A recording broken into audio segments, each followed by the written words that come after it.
dzieci się nudzą, to ogólnie znana rzecz.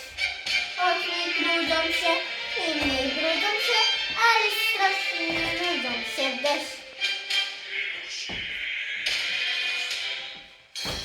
Do flaszeczek złapią muszek, wypuszczają puszcz z poduszek, kryleczkami grają się i śpiewają słowa.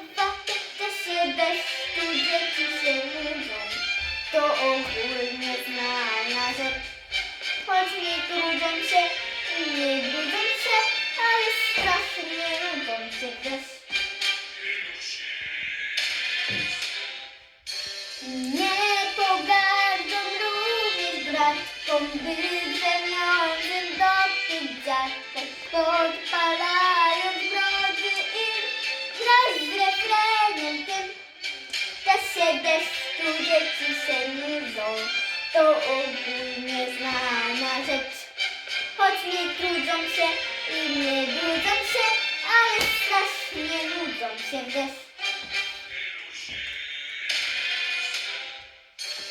Nieraz też mi cała chatka zajmie się od brody dziadka, a choć ją ugasi strach, czy to stąd nie płynie, a w czasie deszczu dzieci się nudzą, to ogólnie znana rzecz.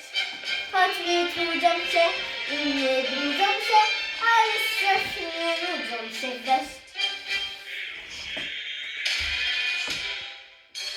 Do flaszeczek złapią muszek, wypuszczają puszcz z poduszek, kryleczkami krają się i śpiewają słowa. W czasie deszczu dzieci się nudzą, to ogólnie znana rzecz.